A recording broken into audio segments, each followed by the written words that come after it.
Tonight's story, Mulliner's Buck-U-Uppo, tells of the Reverend Augustine's experience with a wonder tonic capable of transforming a pale young curate, timidly in love with his vicar's daughter, into a...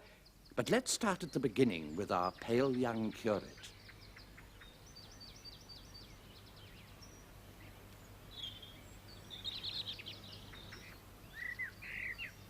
No! There shall be a weeping and a wailing and a gnashing of teeth, and great shall be the lamentation as the sinners are cast forth into the outer darkness, where the worm that dieth not shall consume them entirely. And now, children, let us sing the hymn, All Things Bright and Beautiful. Number 5, 7. My dearest, I can no longer brook these clandestine meetings. I must go and ask for his consent immediately. No, you mustn't, Augustine. Oh, you know what Father's temper's like. He was a boxing blue at Cambridge, remember? I'm reminded of it every time we discuss any parish matters. Oh, exactly, sweetheart. Think what happened at the Harvest Festival. Yes, just because I felt the pumpkin would look better in the apse than the clerestory, he threatened to drop me with a right hook, or whatever it's called. Nonetheless, if the owner honourable course, I must see him. Oh, but not this evening, my love. Why not this evening in particular, my dearest? Because he's in a particularly bad temper. He's just had a letter from the bishop, rebuking him for wearing too many orphreys on his chasuble. It's upset him terribly. You see, he and the bishop were at school together. Father can never forget it. He said at dinner that if old Boko Bickerton thought he was going to order him about, he'd jolly well show him. Oh, and the bishop's coming tomorrow for the confirmation service. Yes. Oh, I'm so afraid they'll quarrel. Oh, it's such a pity Father hasn't some other bishop over him. He always remembers he hit this one in the eye for pouring ink in his hat. Yes, I could see how that might lower his respect for the spiritual authority. Nonetheless, I must see him. Mulliner! Is that you skulking there? Yes, sir. What are you doing? Just skulking, sir. Oh, stop it. When I look out into my garden for inspiration, I don't want to see it crammed with skulking curates. Have you refilled the font and laid out the books for the infants' Bible class? Oh, yes, sir. Then buzz off back to your digs and let me concentrate. Unless, Mulliner, you want the Lives of the Saints in 2 volumes, handily boxed for throwing around your head. Go, Mulliner, go! Sir. And Mulliner! Don't be late for matins tomorrow. I think I'll take his advice, my love. It's quite a walk back to the village, and Mrs. Wardle doesn't like me to be late for my supper. I postpone my confrontation with him. I think it would be wise, dearest. And when you get home, be sure to put your feet in hot mustard and water, won't you? The Jew has made the grass so wet. Yes, I will, my love. You're not strong, you know. No, I'm not strong. You ought to take a really good tonic. Yes, perhaps I ought. Good night, Jane. Good night, Augustine.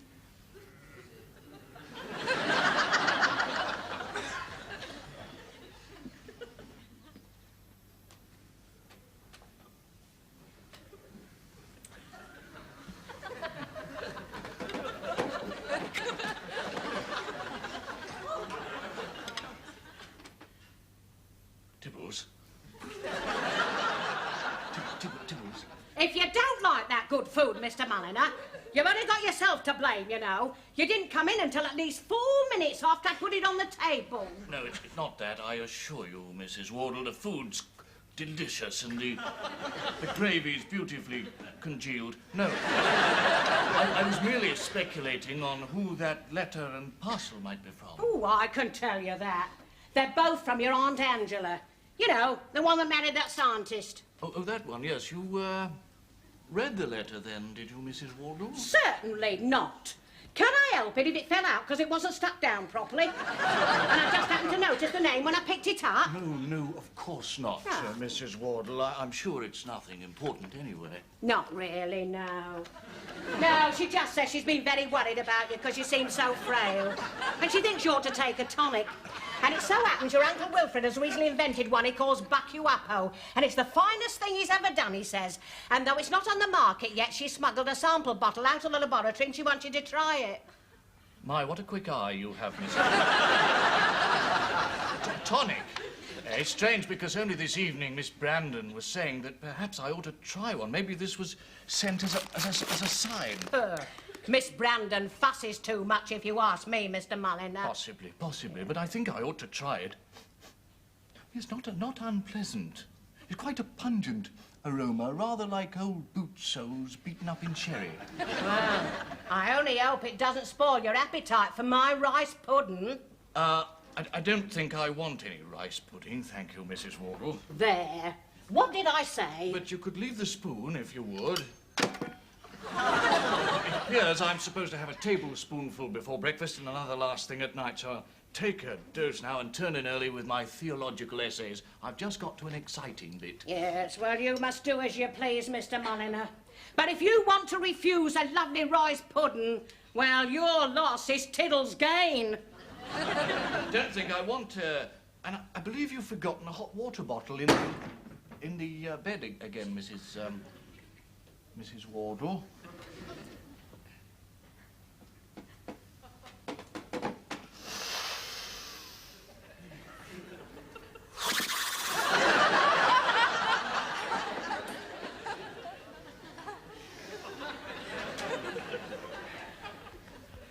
Mrs. Wardle! Mrs. Wardle! Well, what is it now? I'll tell you what it is now, Mrs. Wardle.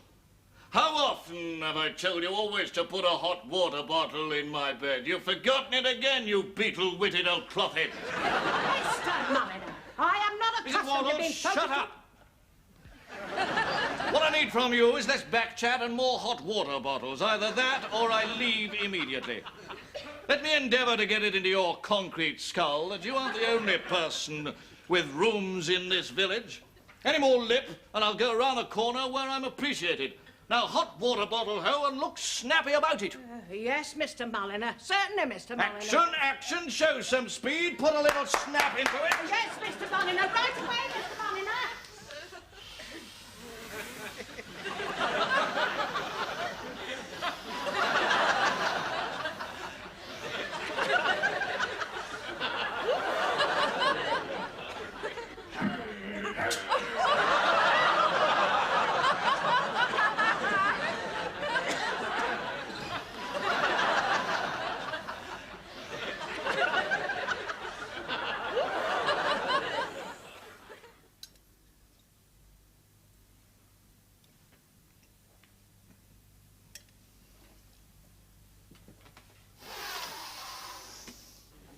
What a Wardle, my old witch of the wash tub.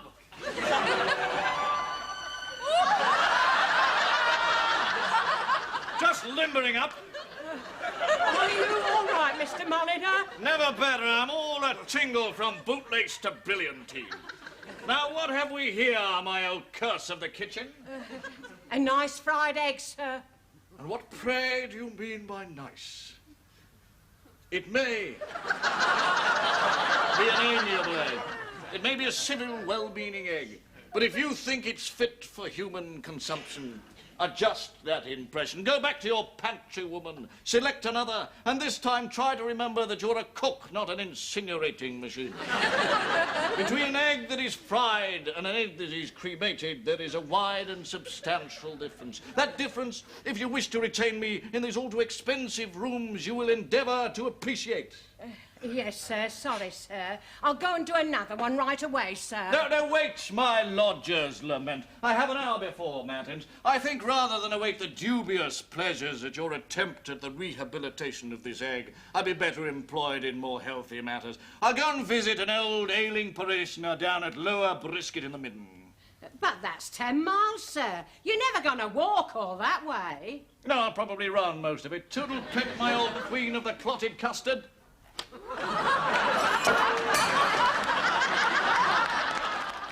That's it, Mr. Apthorn. Keep smiling, and I'll bring you another dose of Buck-U-Uppo in the morning.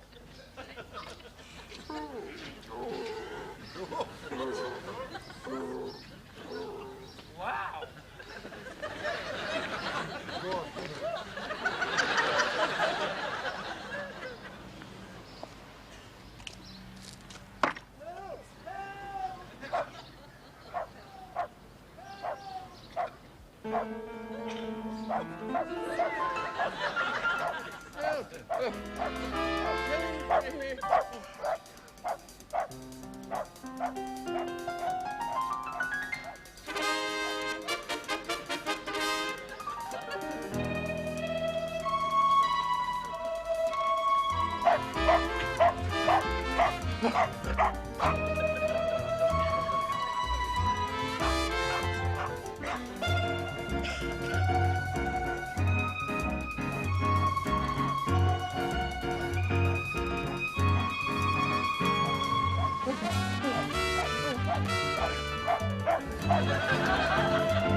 Having a spot of trouble with our dumb friend. No, save me, young man, save me. Right, most indubitably, huh? You leave it to me. Jump for it.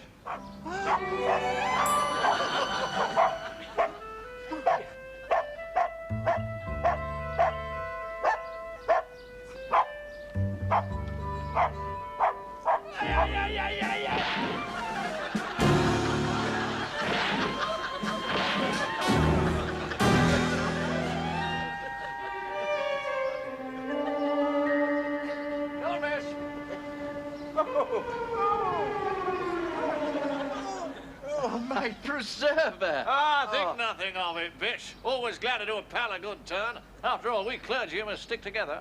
Yes. You know, I thought he had me for the moment. Verily, I'm escaped with the skin of my teeth, Job 19:24. Never realized I could jump like that. Some divine force seemed to be impelling me upwards. Well, I suppose it was, in a way. I mean, after all, if faith can move mountains, he shouldn't have much trouble with the Archbishop. No. Then my thanks are due to Providence, but equally to you, my dear young friend. Now, perhaps you could do me another favor by directing me to the vicarage. I fear I've come a little out of my way. Well, I'm just on my way to Matins. I'll take you there if you like. Ah, Just along here, Bish. thank you. But I think perhaps you'd better not come in. I have a serious matter to discuss with old Pieface. I mean, with the Reverend Stanley Brandon. Well, I've got a rather serious matter to discuss with his daughter. Oh. Well, Jane is, I believe, showing my wife round the village this morning. We are very fond of the dear girl. She's our goddaughter, you know. Ah, you couldn't do better, Bish. But if she's not going to be there, I'll pop in after Matins. Well, we shall be pleased to see you at any time. You seem to me a most excellent young man. A curate, eh? For the present, Bish, just for the present. Well, I'm sure your rise will be swift and meteoric. Like yours was just now, eh? Oh, no, you young rogue!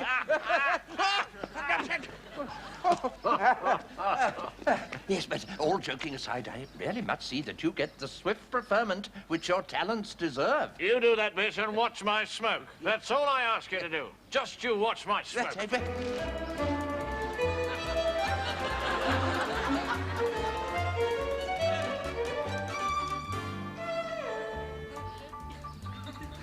Is that so? Yes, it is. Ha ha! Ha ha to you and see how you like it.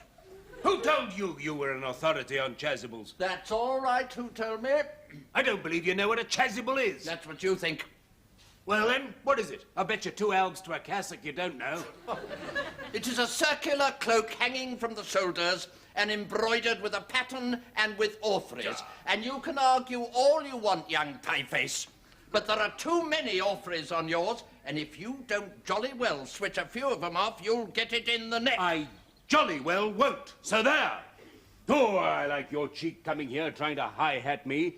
Don't forget, I knew you when you were a spotty-faced boy, and if I liked, I could tell the world a few things about you which might amuse it. My past is an open book. Is it? Who put the white mouse in the French master's desk? Who put jam in the dormitory prefect's bed? Who couldn't keep his collar clean? Who used to wear a dicky? Ah! Who was sick at the house supper? You know jolly well there was something wrong with that turkey. That would have upset anybody. The only thing wrong with that turkey was that you had too much of it. No, you... If you had paid as much attention to developing your soul as you have to developing your tummy, you might have risen to my eminence by now. Ho-ho! We all know about your eminence and how you rose to it. What do you mean? You are a bishop. How you became one, we will not inquire. And why will we not inquire? Because it is better not. You are... Now, come, gentlemen. What do you mean by jumping through my window like that, Mulliner? Are you a curate or a harlequin? I am a curate, sir.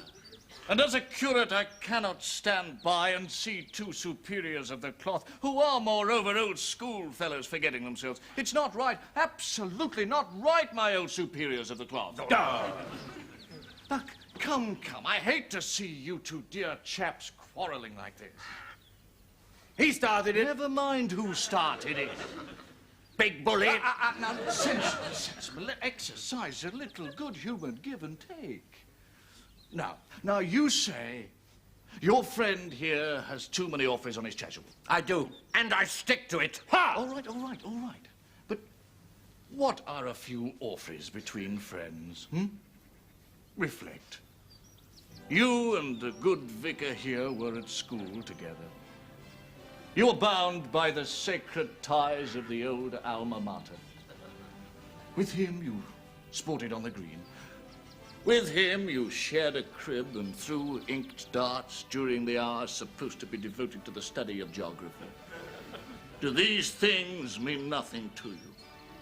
Do these memories touch no chord? Vicar. Bish. I'm sorry, Pieface. I shouldn't have spoken as I did, Boko. If you want to know, I think there was something wrong with that bird, too. I remember saying at the time that the bird should never have been served up in such a condition. And I should just like to say that when you put the white mouse in the French master's desk, you performed one of the noblest services to humanity on record. They ought to have made you a bishop on the spot. Oh, Pieface! Boko!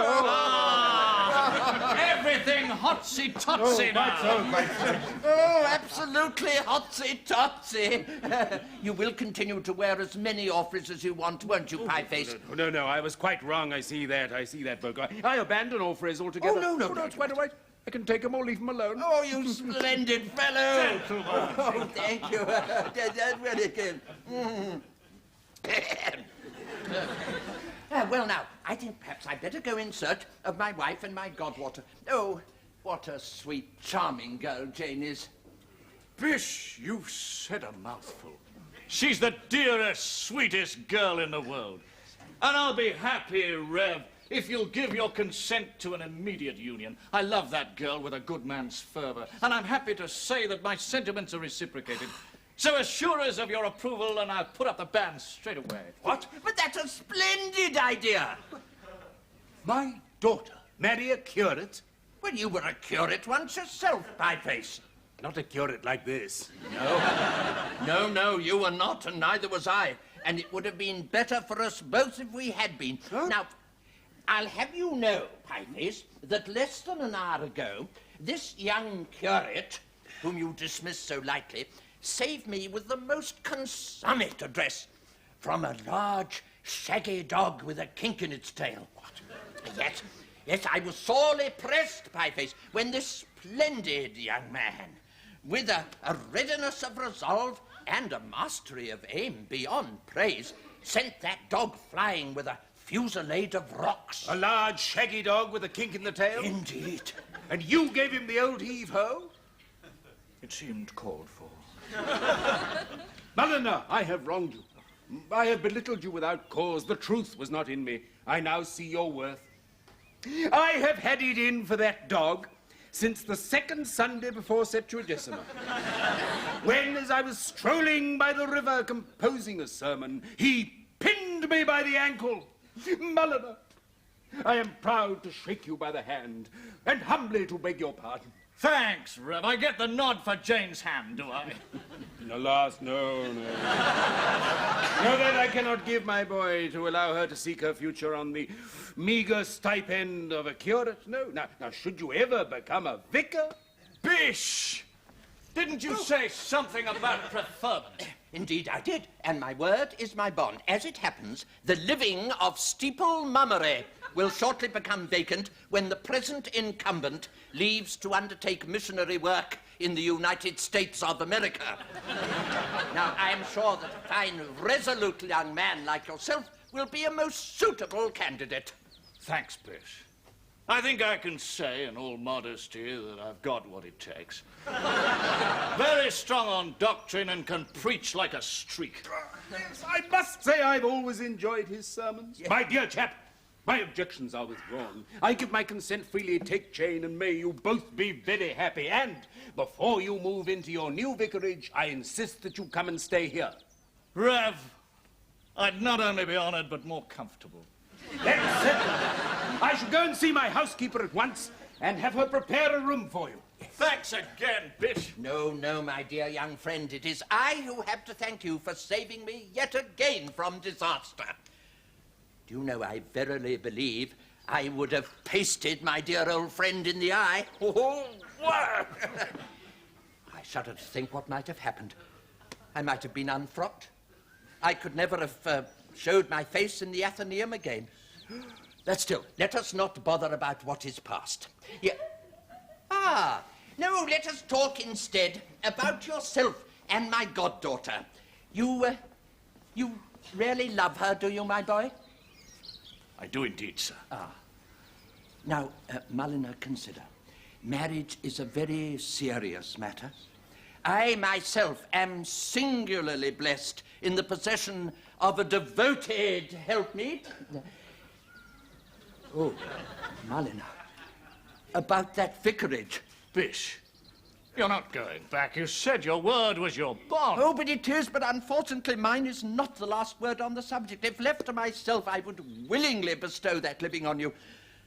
But unfortunately, unhappy lad, I have just remembered that my wife has instructed me to offer that living to a nephew of hers, a fellow who bleats like a sheep and doesn't know an apse from an offertory. Your wife has instructed you. Well, you know how it is.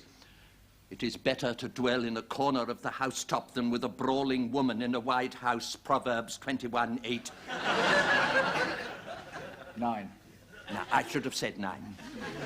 All the same, Bish, can't she get away with this? Well, she's a law unto herself. Now, for instance, Mulliner, it is a very cold day, is it not? Well, it's quite chilly, sir. Yes, exactly. Now, you won't credit this, Mulliner, but this morning my wife refused to allow me to don my thick winter woolies. She says that they're undignified, and these undies I have on are of a very thin silk, and they keep riding up and irritating. Mulliner, would you oblige me by rubbing me in the small of the back with that statuette of the infant Samuel?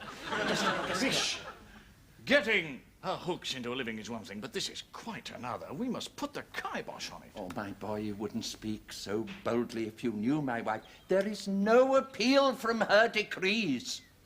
Thin silk undies on a day like today. Ridiculous. I never heard such rot.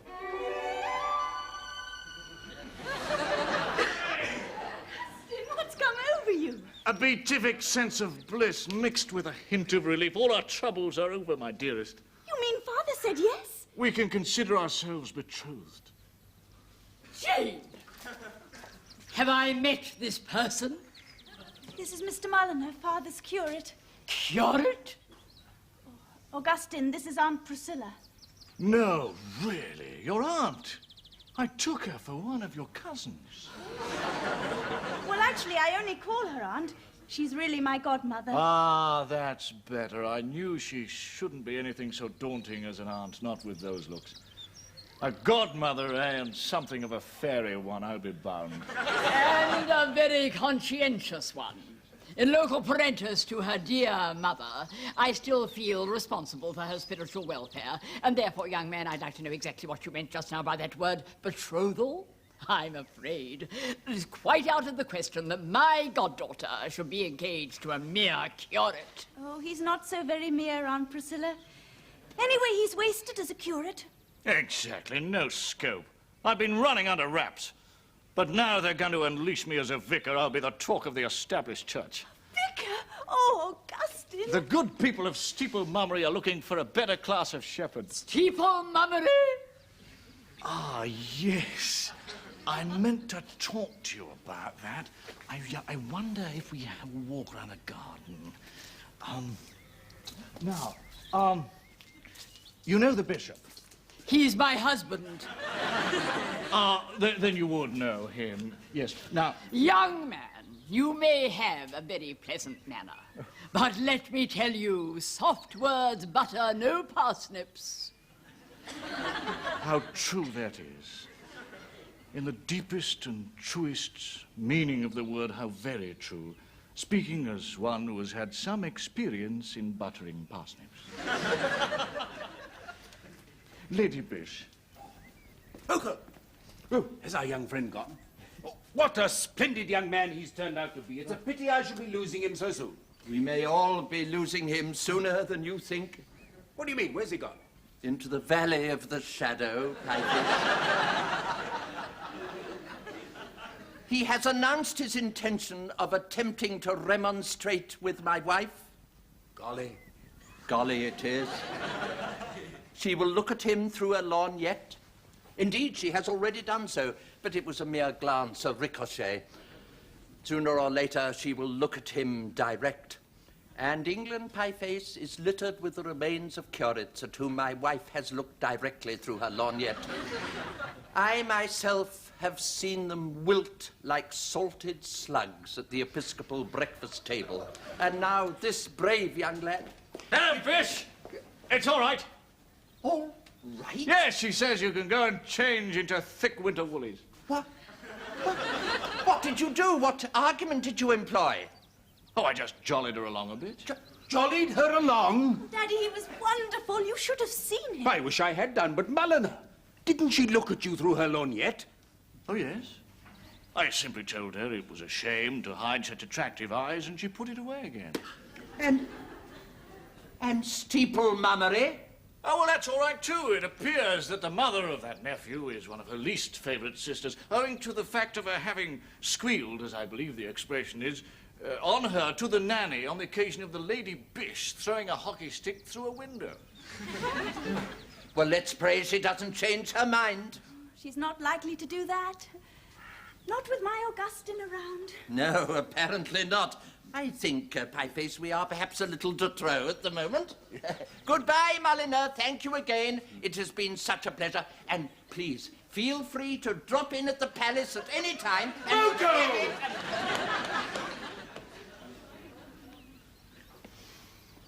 Augustine, my darling.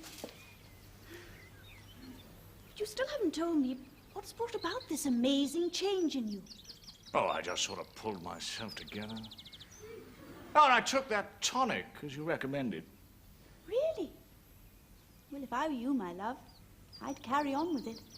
My dearest, I think you can safely bet your choir mistress's surplus that I shall.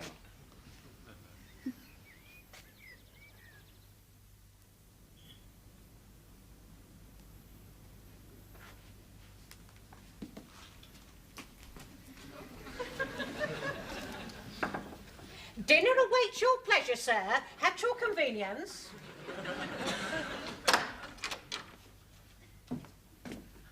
Thank you, Mrs. Wardle. Mrs. Wardle? Oh, sir, nearly forgot. A telegram for you. Thank you, Mrs. Wardle. What does it say? Oh, I've no idea, sir. I wouldn't think of opening it. I'm sure you wouldn't, Mrs. Wardle. Now.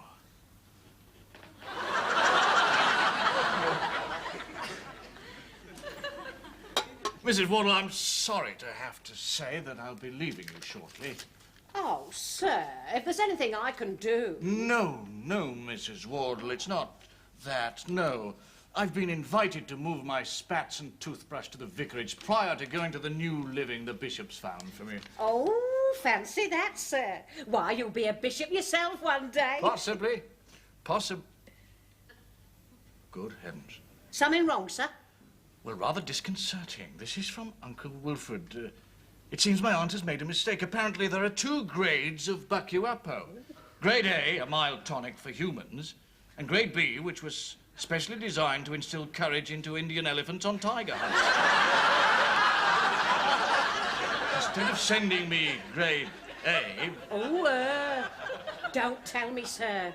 She went and sent you the B instead of the A. Mercy me, sir, what'll you do? Well, there's only one thing for it, Mrs. Wardle. Order 3 more crates of Grade B.